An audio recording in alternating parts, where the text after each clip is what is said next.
has it been like for you to witness this journey, to be right in the middle of this, to go from concept to now fixture in the sports landscape? Yeah, well, when I look at that, I'm looking at 10 and a half years of um just, first thinking about it as a fan. I wanted to see this as a fan. And I looked around and nobody was even thinking about doing it. And then I looked at, the people I got around me, and I saw that we had the talent to actually do it.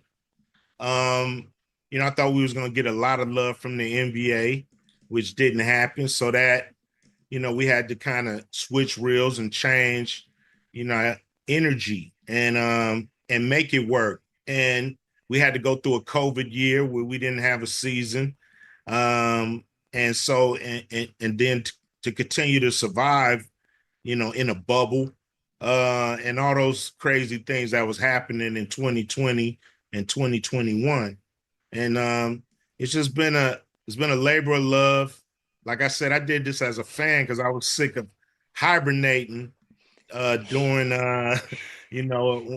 when the finals was over in the NBA. I would hibernate till the NFL started. So I was sick of that. I wanted something that we could do in the summer that was cool, and people love it.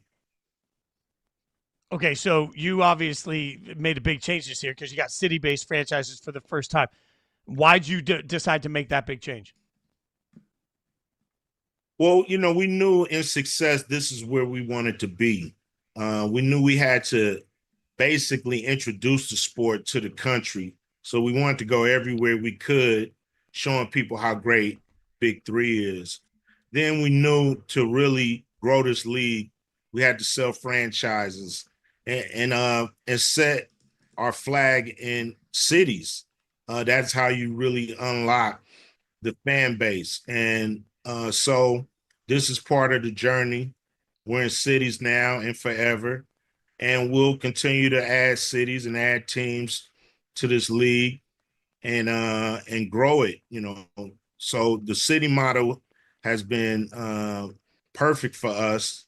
It's been great, and it has opened up a big fan base for the league. The logos are so good. Just let me Yeah, know they're whenever you're fire. ready to come to Charlotte. Yeah. I got you. I can be your city ambassador.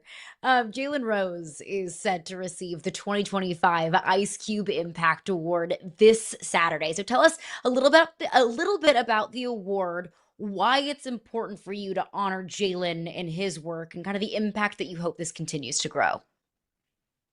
Well, the Naismith Basketball Hall of Fame approached me in 2024 and said that they wanted to create an award around me and what I do, and the love I have for basketball. So what we did was create the Ice Cube Impact Award, and it's an award that really celebrates people who use basketball to do cool things for the community, for fans, for people in need.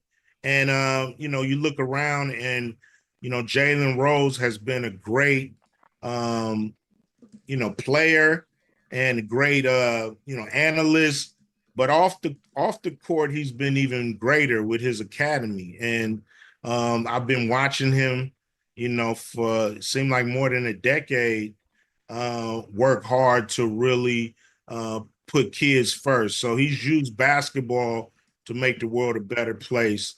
And I don't think nobody's more deserving of the Ice Cube Impact Award this year than Jalen Rose. No doubt. Absolutely no doubt. And I love that he's getting recognized for the work that he's doing.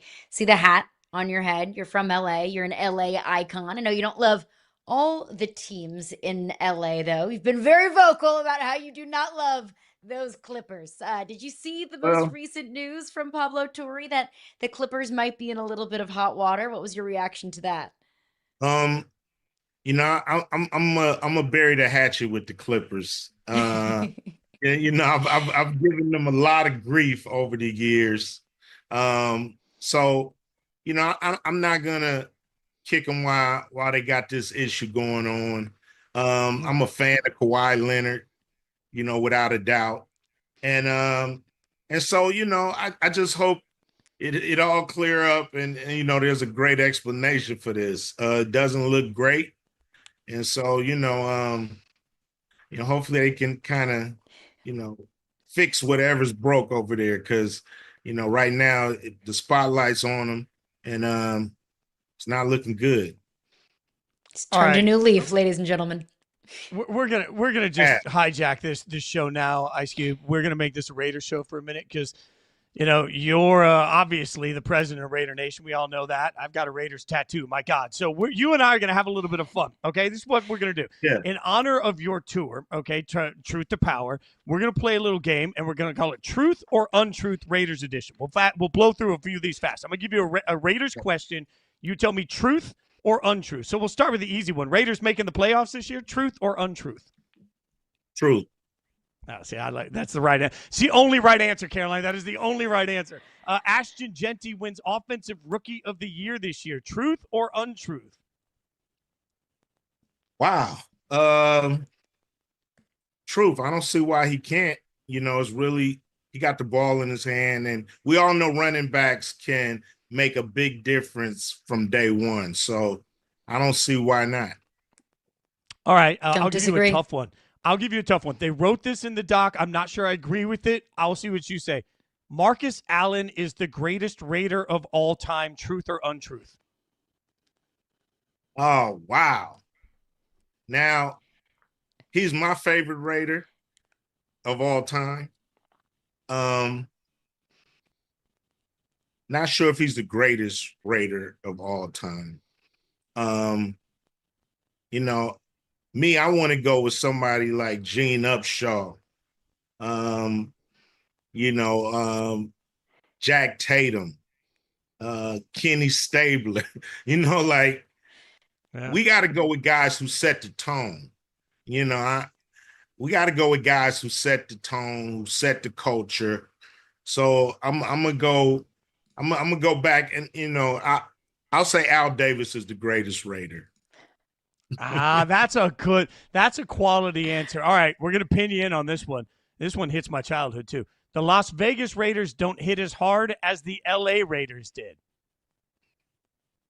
Oof. Truth or untruth? That's true. I mean, you got to look at how the game was played in the 80s and 90s. Lau Alzado, Howie Long. I said Jack Tatum. Atkinson, these dudes will thump you, man, and they could get away with it. Guys now, they got to just tackle you. They can't really thump you like they could in the 80s and the 70s. They can really put the lick on you. So I'm gonna have to go with that's untrue, I guess. Okay. And look, I know what you've called the Tuck rule. You know what you've called the Tuck rule. We can't say it because we're on TV and we'll get in trouble for it. So we'll just go this. Truth or untruth, Tom Brady fumbled the ball. Even more important, now that Brady is a minority owner, do you get to tell Tom Brady, like flat out when you see him on the sideline, do you just go up to him and just say, hey, it was a fumble? He can't deny that from you. Of course, he know it was a fumble. He didn't even know about the rule. Nobody but George. George Hallis knew about the rule. Nobody knew about that rule. It just came out of nowhere. So yeah, he would say he fumbled. The tour is Truth to Power, 4 decades of attitude. I have no idea how you put a set together when you have 4 decades of hits. My friend, I have no idea how you make those decisions, but I know I can't wait to see it. Everybody go to icecube.com/tour to get your tickets. Ice Cube, you are a legend and an icon. We appreciate your time. And when the Raiders make the playoffs, come back and gloat with me. For sure, man. Definitely.